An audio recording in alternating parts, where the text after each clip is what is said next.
નમસ્કાર દર્શક મિત્રો, @ગુજરાતમાં આપનું સ્વાગત છે। ગુજરાતના ખેલૈયાઓ જેની આતુરતાથી રાહ જોઈ રહ્યા છે તેવા તેમના પ્રિય તહેવાર એટલે કે નવરાત્રી શરૂ થવાને હવે થોડો જ સમય બાકી રહ્યો છે અને આવામાં દરેક જગ્યાએ અત્યારે ગરબા ક્લાસીસ ચાલુ થઈ ગયા છે।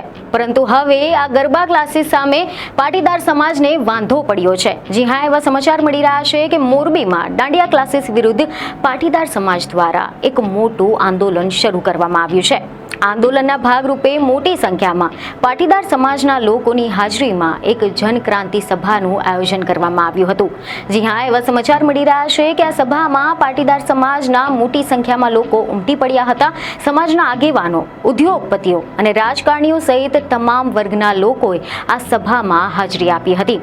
ગઈકાલે એટલે કે શનિવારે મોરબી પાટીદાર સમાજ દ્વારા મોરબીના રવાપર ગામ પાસે કેપિટલ માર્કેટ નજીક પાટીદાર જનક્રાંતિ સભાનું આયોજન કરવામાં આવ્યું હતું, જેમાં ધારાસભ્યો, રાજકીય તેમજ સામાજિક આગેવાનો સહિત હજારોની સંખ્યામાં લોકો હાજર રહ્યા હતા।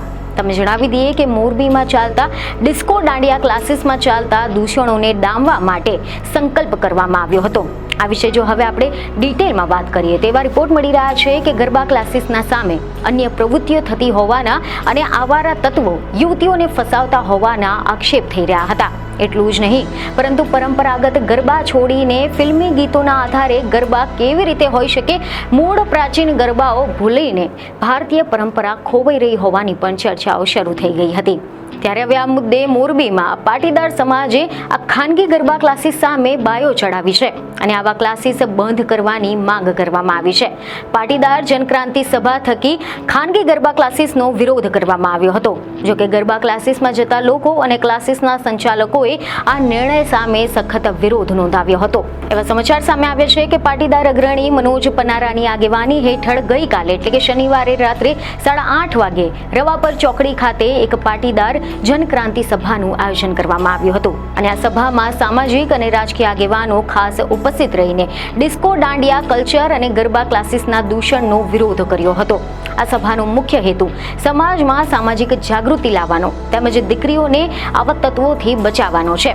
આ સભામાં મનોજ પનારા, મોરબીના ધારાસભ્ય કાંતિભાઈ અમૃતિયા અને ટંકારાના ધારાસભ્ય દુર્લભજી દેથરિયા જેવા અગ્રણીઓ ખાસ ઉપસ્થિત રહીને ગરબા ક્લાસીસના કારણે વધેલા ડિસ્કો દાંડિયા કલ્ચર અને અસામાજિક તત્વોના ત્રાસનો વિરોધ કર્યો હતો।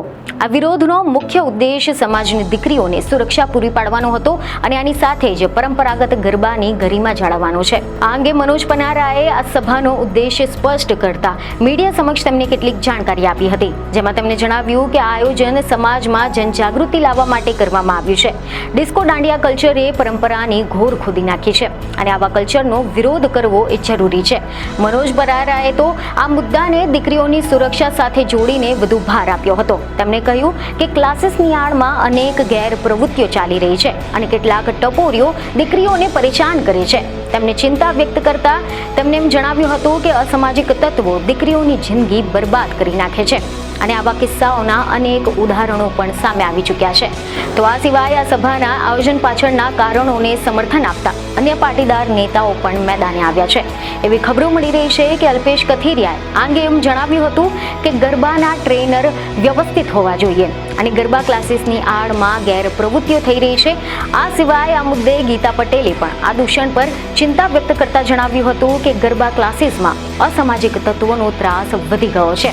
તેમણે આની સાથે એમ પણ ઉમેર્યું હતું કે આવા ક્લાસીસના કારણે દરેક સમાજમાં લવ મેરેજના કિસ્સાઓ પણ વધી ગયા છે।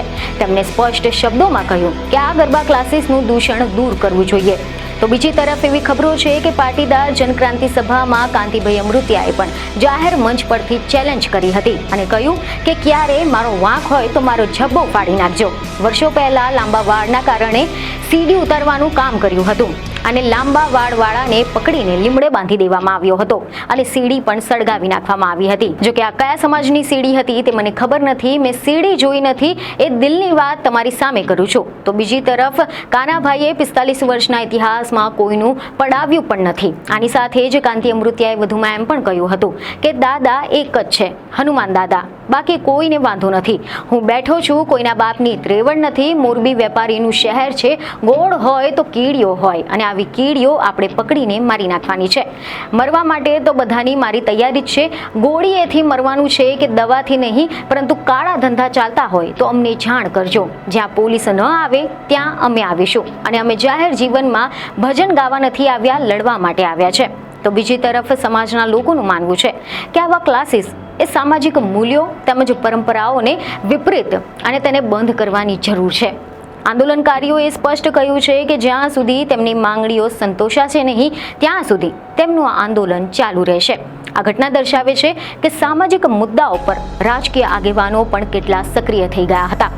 ધારાસભ્યોની હાજરીથી આ આંદોલનને વધુ વેગ મળવાની પણ શક્યતા છે.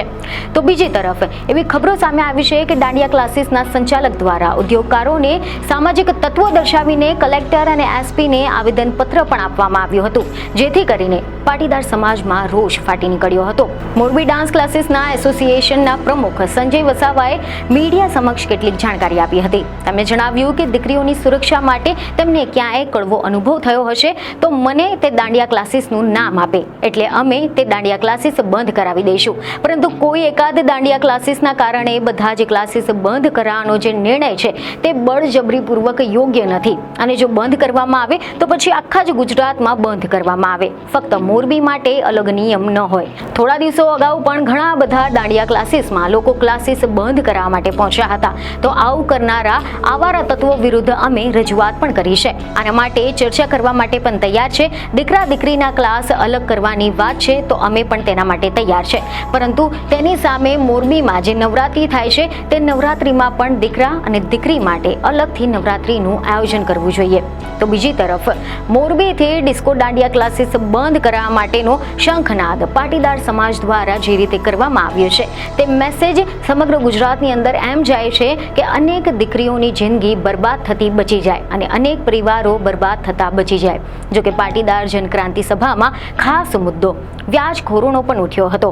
જે વ્યાજખોરોના ત્રાસના પગલે યુવાનો જીવન ટૂંકાવી રહ્યા છે, ત્યારે આવા વ્યાજખોરોથી દૂર રહેવા માટે અને ગરબામાં માં શક્તિની આરાધનાના બદલે ડિસ્કો દાંડિયા ચાલે છે તેને સદંતર બંધ રાખવા માટે સમાજે આહવાન કર્યું હતું. પાટીદાર સમાજના આગેવાન મનોજ પનારાએ અસામાજિક તત્વોથી પાટીદાર સમાજને રક્ષણ માટે ફરિયાદી નહીં પરંતુ આરોપી બનવા માટે પણ તૈયારી દર્શાવી છે. તેની માટે કંઈ પણ કરવા માટે તૈયારી છે તેવી પણ તેમને ચીમકી ઉચ્ચારી છે. તો બીજી તરફ પાટીદાર સમાજની 17,000 યુવાઓની જે ટીમ છે તે સમાજ માટે કાર્યશીલ છે અને આ જનસભામાં વ્યાજખોરોનો ત્રાસ, ડિસ્કો દાંડિયા, અસામાજિક તત્વોની દાદાગીરી સહિતના મુદ્દાઓ ભારે ચર્ચામાં રહ્યા હતા. ત્યારે હવે જોવાનું રહ્યું કે આ આંદોલન કેટલું સફળ રહેશે અને દાંડિયા ક્લાસીસના સંચાલકો અને તંત્ર આ મામલે કેવું એક્શન લેશે તે પણ જોવાનું ખાસ રહેશે. પરંતુ ત્યાં સુધી આ મુદ્દે તમારો શું અભિપ્રાય છે તે અમને કોમેન્ટમાં જરૂરથી જણાવો. બીજને ખબરો સાથે ફરી મળીશું. ધન્યવાદ.